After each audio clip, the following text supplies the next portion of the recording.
गोविन्दं प्रपद्येऽहं दीनान्यजतारकम् वन्दे मुकुन्दमरविन्ददलायतार्क्यं कुन्देन्दुशङ्खपदनं शिशिरोपवेशम् इन्द्रादिदेववनवन्दितपादपीठम् वृन्दावनालयमहं वसुदेवसूनुम् नवजलधरवर्णं चम्पकोद्भासिकरणम् विकसितनलिनाश्रियं विस्फुरन् मन्दहास्यम् कनखडिशिखूलं चारुबर्हावशूलम् कमपि निखिलसारं नोन्गोपीतवारम्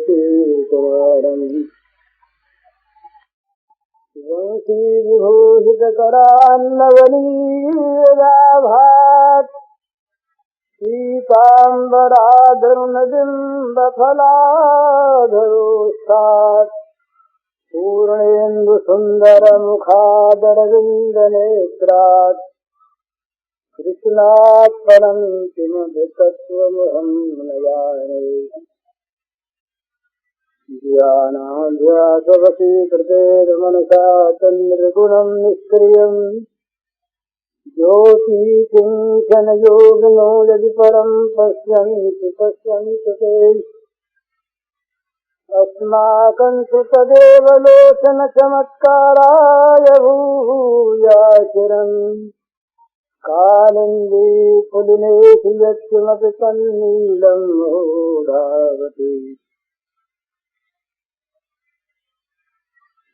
राममय सब जगजानी करूं प्रणाम जोर जुगपानी। समस्त चराचर जगत में प्राणी मात्र के रूप में अभिव्यक्त श्री भगवान के पावन चरण कमलों में सबके नमस्कार। संसार में हम लोग सभी जीते हैं और जीवित रहना चाहते हैं, पर हम सभी जीवित रहना चाहते हैं अपने सुख के लिए, अपने इंद्रियों की तृप्ति के लिए, अपने आराम के लिए, अपनी कीर्ति के लिए, अपने यश के लिए, अपने मान के लिए, अपनी सद्गति के लिए। इसी का नाम स्वार्थ है। और इसी संसार में वो मनुष्य अच्छा माना जाता है, हम उसे साधु मानते हैं, सत्पुरुष मानते हैं, जो अपने इस सुख की चाह का हिस्सा दूसरों की सुख की चाह में दे देता है। जीवित रहता है दूसरों को सुखी बनाने के लिए, दूसरों को आराम देने के लिए, दूसरों को तृप्त करने के लिए, दूसरों के अभावों को मिटाने के लिए, दूसरे किसी प्रकार से भी दुख संकट को न प्राप्त हो, इसलिए जितना जितना वो त्याग करता है उतना उतना हम उसे अच्छा मानते हैं। और जो इतना त्याग कर दे कि जिसका जीवन केवल परार्थ हो जाए, दूसरे का सुख ही जिसका सुख बन जाए और दूसरे का स्वार्थ ही जिसका स्वार्थ बन जाए, माने जो पर को स्व बना ले। सच्ची बात तो यह है कि कोई पर है नहीं यहाँ।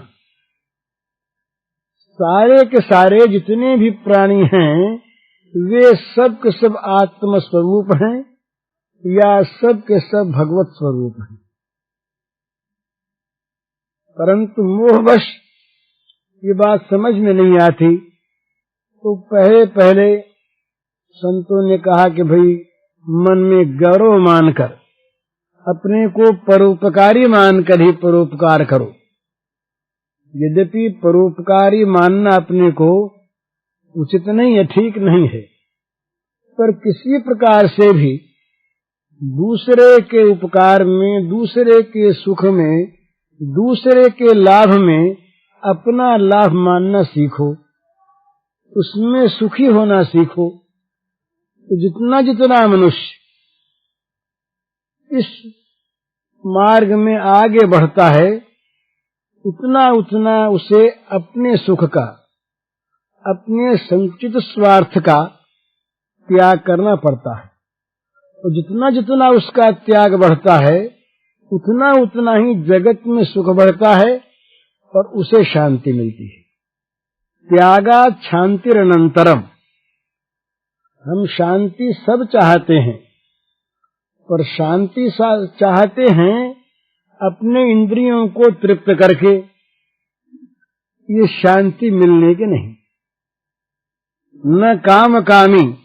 भगवान ने कहा गीता में कि भोगों की कामना करने वाला पुरुष कभी भी शांति पा नहीं सकता।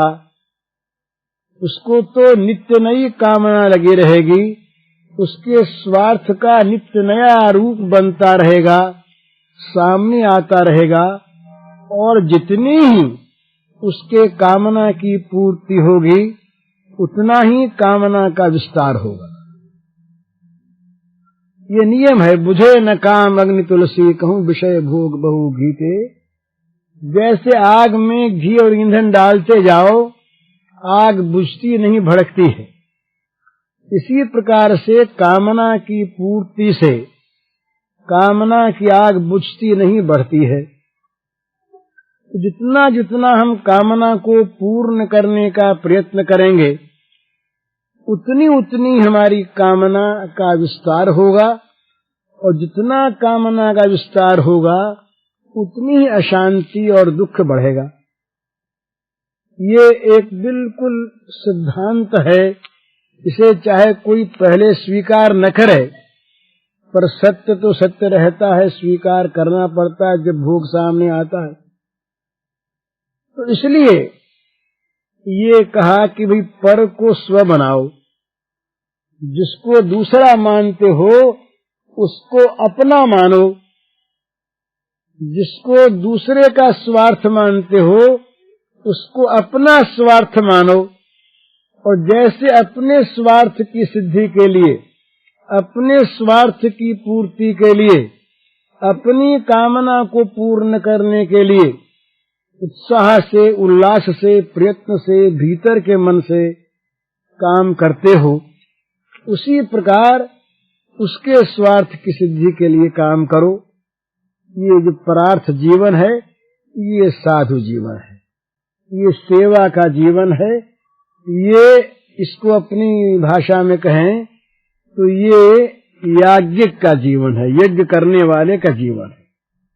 भगवान ने कहा भाई काम करो, काम करने में न गफलत करो और न काम को छोड़ो, परंतु काम ऐसा करो जिसमें बंधो नहीं। तो काम करें और बंधे नहीं, ऐसा कौन सा काम? तो भगवान ने कहा यज्ञार्थात् कर्मणोऽन्यत्र लोकोऽयं कर्म बंधनः तदर्थम कर्म कौन्तेय मुक्त संग समाचर। यज्ञ की भावना से अतिरिक्त जितने भी काम हैं वे सब काम बांधने वाले हैं। तो तुम कर्म करो पर करो यज्ञार्थ तदर्थ। यज्ञो वै विष्णु। भगवान जो सर्वत्र प्राणी मात्र में व्याप्त हैं, उन सारे प्राणियों को सुख पहुँचे, सबका हित हो, इस प्रकार के काम करो। और काम करो समाचर, अच्छी तरह से करो, परंतु मुक्त संगह, आसक्ति को छोड़कर करो। तुम्हारी न आसक्ति रहे कर्म में और न आसक्ति रहे कर्म के फल में। यज्ञ के लिए, भगवान की सेवा के लिए कर्म करो। दूसरों की सेवा माने यज्ञ, दूसरों की सेवा माने भगवान की सेवा, दूसरों की सेवा माने आत्म सेवा, अपनी सेवा। ये भाव जगत में जिस दिन होगा, आज हो चाहे युगों के बाद हो, तभी जगत में शांति होगी, सुख होगा, नहीं होगा नहीं। किसी व्यक्ति को या किसी वर्ग को या किसी समुदाय को दुख देकर दूसरे को हम सुख देना चाहेंगे, इसी को लूट कर हम बड़ा बनना चाहेंगे, द्वेष पूर्वक राग पूर्वक दूसरा मानते हुए पराया मानते हुए सुख पहुंचाने की जो हम चेष्टा करेंगे तो ये परायेपन की परंपरा चलती रहेगी। कभी कोई बलवान होगा तो वो दुर्बल को लूटेगा, कभी वो बलवान होगा दुर्बल को लूटेगा। तो ये तभी मिटेगा जब आत्मोपम्यन सर्वत्र समम पश्यति यो अर्जुन सुखम वा यदि वा दुखम, सुख में और दुख में अपनी आत्मा की उपमा से जब हम जगत को देखेंगे, दूसरे प्राणियों को देखेंगे, तब वास्तविक सच्चा स्वार्थ साधन होगा, तभी सद्व्यवहार होगा। इसमें मूल बात एक ही है, अपने सुख का त्याग दूसरे के सुख के लिए। ये संत का, साधु पुरुष का, अच्छे पुरुष का, सत्पुरुष का स्वभाव होता है। तो ये श्री गोपांगनाओं की जो बात आती है ना, ये इस त्याग में सर्वोच्च हैं। संसार का बड़े से बड़ा त्याग कर देने वाले महापुरुष, जिन लोगों ने सारे भोगों का त्याग कर दिया, जिन लोगों ने संसार के पदार्थों को छोड़ दिया, उनके मन में भी मुक्ति की वासना बनी रहती है। मुमुक्षु जो होता है, अत्यंत दृढ़ मुमुक्षु, तीव्र मुमुक्षा जिसके मन में होती है, वो संसार के भोगों का परित्याग कर देता है, तुच्छ मानकर, बाधक मान करके। पर मुमुक्षा होती है, मुमुक्षा माने मोक्ष की इच्छा। एक बंधन का कोई दुख है और वो अपने को है, अपने बंधन का दुख निवृत्त हो जाए, इस इच्छा को लेकर के वो संसार के भोगों का त्याग करता है। तो अहम की चिंता, अहम के मंगल की कामना, चाहे वो मंगल मोक्ष हो, उसके मन में भी रहती है, यद्यपि बड़ी ऊंची कामना है। पर इस गोपांगनाओं के प्रेम में और श्री राधा के प्रेम में ये चीज नहीं है। यहाँ तो अहम की सर्वथा विस्मृति है या अहम का सर्वथा समर्पण है। अपना सुख अपना दुख, यही प्रेम की वास्तविक परिभाषा है। तो सुखे सुखित्वम, उसके सुख से सुख हो, अपने सुख की और कोई कल्पना ही नहीं। अपने प्रेमास्पद भगवान के सुख में अपना सुख है। वो सुख चाहे अपने दुख में हो, वो सुख चाहे अपने नरकानल में दग्ध होने में हो, वो सुख चाहे अपने अपमान तिरस्कार में हो, और वो सुख चाहे अपनी दुर्गति में हो, वो सुख चाहे अपने इंद्रिय सुख में भी हो। ये सुख और दुख जो अपना है, ये दोनों ही स्वीकार हैं यदि अपने भगवान को, प्रेमास्पद भगवान को सुख होता हो। तो ये जो त्याग की पराकाष्ठा है, इसमें जीवन रखने की भावना इसीलिए और मरने की भावना भी इसीलिए। अगर मरने से सुख हो तो मृत्यु आज आ जाए, बड़ा सुंदर, और जीवन में सुख हो तो हम कभी मरे नहीं और मरकर भी जी उठे। एक बात उस दिन सुनाई थी, ये नंद बाबा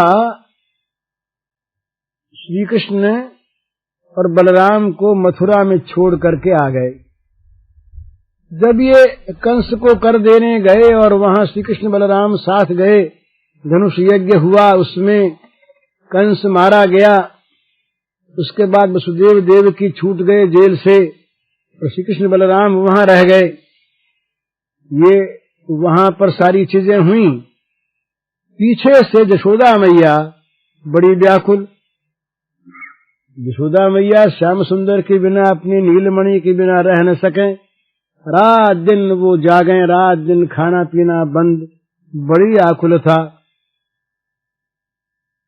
बड़ी आतुरता, रास्ते जा उससे पूछे भाई तुम मथुरा से आए हो क्या, मथुरा जाओगे क्या?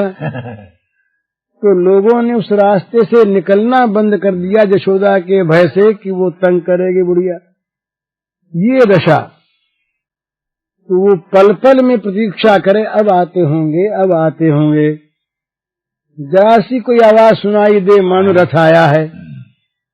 रथ एक दिन आया, यशोदा बाहर गई, देखा नंद बाबा अपने पति को देखा, अकेले रथ में बैठे हैं। नंद बाबा उतरने लगे, उससे पहले ही ये मूर्छित होकर गिर पड़े। अपने स्वामी को आया हुआ देखकर मूर्छित होकर गिर पड़ी। इसका अर्थ उसका स्वामी के प्रति प्रेम न हो, सो बात नहीं है। श्री कृष्ण के बलराम के बिना आनंद बाबा लौट आए, गिर पड़ी। चेत कराया गया, जब होश हुआ तब सबसे पहले रोती हुई नंदरानी ने, यशोदा मैया ने कहा, स्वामिन आप जीवित क्यों आ गए? ये पति से प्रश्न है। आप जीवित क्यों आ गए, कैसे आ गए, आपके प्राण रहे कैसे?